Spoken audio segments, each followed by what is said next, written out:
ಕ್ಷೇತ್ರ IDBI bank ನಲ್ಲಿ ಕಲಿರ್ತಕ್ಕಂಥ ಹುದ್ದೆಗಳ ನೇಮಕಾತಿ ಬಗ್ಗೆ ಇವತ್ತಿನ ದಿನದಲ್ಲಿ ಪ್ರತಿಯೊಂದನ್ನು ಕೂಡ ವಿವರಗಳನ್ನ ಅದೇ ರೀತಿ ಒಂದು ವಿಡಿಯೋ ಯಾರಾದ್ರೂ ಹೊಸದಾಗಿ ನೋಡ್ತಿದ್ರೆ ಸಬ್ಸ್ಕ್ರೈಬ್ ಮಾಡ್ಕೊಳ್ಳಿ.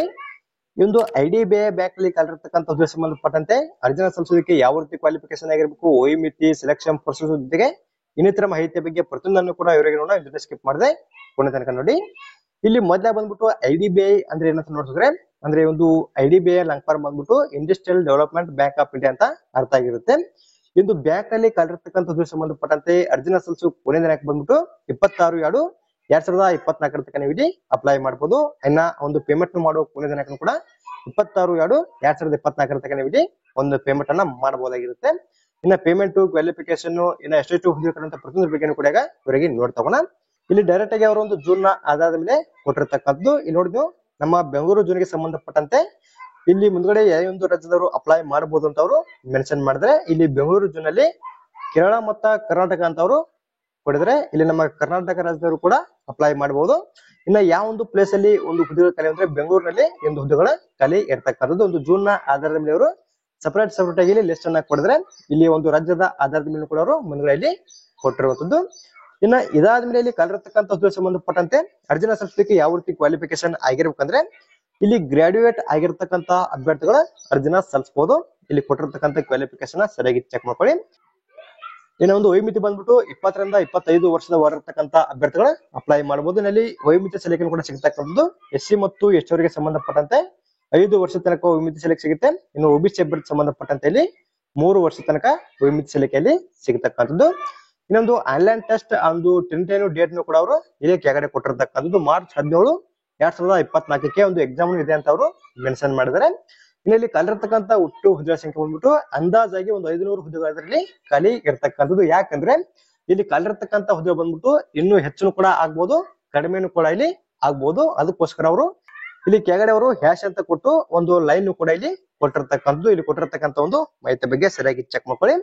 ಇನ್ನೊಂದು ಕ್ಯಾಟಗರಿ ಆಧಾರದ ಮೇಲೆ ಇಲ್ಲಿ ಟೋಟಲ್ ಆಗಿ ಎಷ್ಟೆಷ್ಟು ಹುದ್ದೆಗಳಂತ ನೋಡ್ತಗೋಣ. ಇಲ್ಲಿ ಮೊದಲಾಗಿ UR ಅಲ್ಲಿ ಅಂದ್ರೆ ಜನರಲ್ ಅಭ್ಯರ್ಥಿ ಸಂಬಂಧಪಟ್ಟಂತೆ 203, SC ಅಲ್ಲಿ 75, ST ಅವರಿಗೆ 37, ಇನ್ನು EWS ಅಲ್ಲಿ 50, ಇನ್ನು OBC ಅಭ್ಯರ್ಥಿ ಸಂಬಂಧಪಟ್ಟಂತೆ 135 ಹುದ್ದೆಗಳು ಖಾಲಿ ಇದ್ದು ಇಲ್ಲಿ ಟೋಟಲ್ ಆಗಿ 500 ಹುದ್ದೆಗಳು ಖಾಲಿ ಇವೆ. ಇನ್ನು ಇದಲ್ಲದೆ ಸಪರೇಟ್ ಆಗಿ PWD ಅಭ್ಯರ್ಥಿ ಸಂಬಂಧಪಟ್ಟಂತೆ ಕೂಡ ಇಲ್ಲಿ ಹುದ್ದೆಗಳ ಖಾಲಿ ಇರ್ತಕ್ಕಂಥದ್ದು. ಇಲ್ಲಿ ನಿಮ್ಮ ಕ್ಯಾಟಗರಿಗೆ ಸಂಬಂಧಪಟ್ಟಂತೆ ಟೋಟಲ್ ಆಗಿ ಎಷ್ಟೆಷ್ಟು ಹುದ್ದೆಗಳಂತ ಸರಿಯಾಗಿ ಚೆಕ್ ಮಾಡ್ಕೊಂಡು ನೀವು ಇಲ್ಲಿ ಅಪ್ಲೈ ಮಾಡಬೇಕು. ಕ್ವಾಲಿಫಿಕೇಶನ್ ಬಂದ್ಬಿಟ್ಟು ಗ್ರಾಡ್ಯುಯೇಟ್ ಆಗಿರ್ತಕ್ಕಂಥ ಅಭ್ಯರ್ಥಿಗಳು ಅಪ್ಲೈ ಮಾಡಬಹುದು.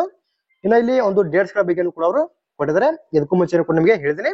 ಇಲ್ಲಿ ಅರ್ಜಿನ ಸಲ್ಲಿಸೋ ಪ್ರಾರಂಭ ದಿನಾಂಕ ಬಂದ್ಬಿಟ್ಟು ಫೆಬ್ರವರಿ 12ನೇ ತಾರೀಕಿನಿಂದ ಅಪ್ಲೈ ಮಾಡೋದಕ್ಕೆ ಸ್ಟಾರ್ಟ್ ಆಗಿದೆ. ಇನ್ನ ಕೊನೆ ದಿನಾಂಕ ಬಂದ್ಬಿಟ್ಟು ಫೆಬ್ರವರಿ 26ನೇ ತಾರೀಕಿನ ತನಕ ನೀವು ಇಲ್ಲಿ ಅಪ್ಲೈ ಮಾಡಬಹುದು. ಜೊತೆಗೆ ಒಂದು ಪೇಮೆಂಟ್ ಕೂಡ ನೀವು ಇಲ್ಲಿ ಫೆಬ್ರವರಿ 26ನೇ ತಾರೀಕಿನ ತನಕ ಮಾಡಬಹುದು. ಇನ್ನ ಆನ್ಲೈನ್ ಮೂಲಕ ನೀವು ಇಲ್ಲಿ ಅಪ್ಲೈ ಮಾಡಬೇಕು. ಒಂದು ಅಪ್ಲೈ ಮಾಡಲಿಕ್ಕೆ ಕೂಡ ನಮ್ಮ ಟೆಲಿಗ್ರಾಮ್ ಗ್ರೂಪ್ ನಲ್ಲಿ ಹಾಕಿರ್ತೀನಿ. ಎಲಿಜಿಬಲ್ ಆಗಿರ್ತಕ್ಕಂಥ ಅಭ್ಯರ್ಥಿಗಳ ಒಂದು ಲಿಂಕ್ ಮೇಲೆ ಕ್ಲಿಕ್ ಮಾಡ್ಕೊಂಡು ಅಪ್ಲೈ ಮಾಡಬಹುದು. ಇನ್ನೊಂದು ಆನ್ಲೈನ್ ಟೆಸ್ಟ್ ಡೇಟ್ ಬಂದ್ಬಿಟ್ಟು ಮಾರ್ಚ್ 17, 2024 ಒಂದು ಎಕ್ಸಾಮ್ ಇದೆ ಅಂತ ಅವರು ಇಲ್ಲಿ ಡೇಟ್ ನ ಕೊಟ್ಟಿದ್ರೆ ಇಲ್ಲಿ ಕೊಟ್ಟಿರ್ತಕ್ಕಂಥ ಡೇಟ್ ಬಗ್ಗೆ ಸರಿಯಾಗಿ ಚೆಕ್ ಮಾಡ್ಕೊಳ್ಳಿ. ಇನ್ನು ಕ್ವಾಲಿಫಿಕೇಶನ್ ಬಗ್ಗೆ ಕೂಡ ಇವರಿಗೆ ಹೇಳಿದೀನಿ. ಇನ್ನ ಇಲ್ಲಿ ಬರ್ನ್ ಬಿಟ್ವೀನ್ ಬಗ್ಗೆ ಕೂಡ ಇಲ್ಲಿ ಕೊಟ್ಟಿರ್ತಕ್ಕಂಥದ್ದು 31/1/1999 ರಿಂದ 31/1/2004 ಜನಿಸಿರ್ತಕ್ಕಂಥ ಅಭ್ಯರ್ಥಿಗಳಲ್ಲಿ ಅಪ್ಲೈ ಮಾಡಬಹುದಾಗಿರುತ್ತೆ. ಇನ್ನ ಇಲ್ಲಿ ಅರ್ಜಿ ಶುಲ್ಕದ ಬಗ್ಗೆ ನೋಡ್ತಾ ಹೋದ್ರೆ ಒಂದು ಕ್ಯಾಟಗರಿ ಆಧಾರದ ಮೇಲೆ ಅವರು ಕೊಟ್ಟಿರ್ತಕ್ಕಂಥದ್ದು.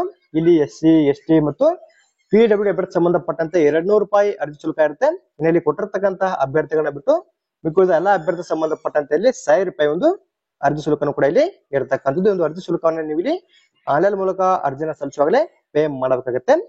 ಇನ್ನು ಕೆಳಗಡೆ ಹೌ ಟು ಅಪ್ಲೈ ಅಂತ ಕೊಡಿದ್ರೆ ಇಲ್ಲಿ ಕಲಿರ್ತಕ್ಕಂಥ ಹುದ್ದೆ ಸಂಬಂಧಪಟ್ಟಂತೆ ಇಲ್ಲಿ ಆನ್ಲೈನ್ ಮೂಲಕ ಅಪ್ಲೈ ಮಾಡಬೇಕಾಗುತ್ತೆ. ನಿಮ್ಗೆ ಏನಾದ್ರೂ ಇಲ್ಲಿ ಅರ್ಜಿನ ಸಲ್ಲಿಸೋದ್ರ ಬಗ್ಗೆ ಗೊತ್ತಾಗದಲ್ಲಿ ಇಲ್ಲಿ ಕೆಳಗಡೆ ಕೊಟ್ಟಿರ್ತಕ್ಕಂಥ ಸ್ಟೆಪ್ಸ್ ಗಳನ್ನ ಫಾಲೋ ಮಾಡ್ಕೊಂಡು ಕೂಡ ನೀವು ಇಲ್ಲಿ ಈಜಿಯಾಗಿ ಅಪ್ಲೈ ಮಾಡಬಹುದು. ಇನ್ನ ಇದಾದ್ಮೇಲೆ ಇಲ್ಲಿ ಒಂದು ಆಯ್ಕೆ ವಿಧಾನದ ಬಗ್ಗೆ ಕೂಡ ಇವರಿಗೆ ನೋಡ್ತಗೋಣ. ಒಂದು ಸೆಲೆಕ್ಷನ್ ಕೋರ್ಸ್ ಬಂದ್ಬಿಟ್ಟು ಇಲ್ಲಿ ಮೊದಲಾಗಿ ಆನ್ಲೈನ್ ಟೆಸ್ಟ್ ಇರುತ್ತೆ.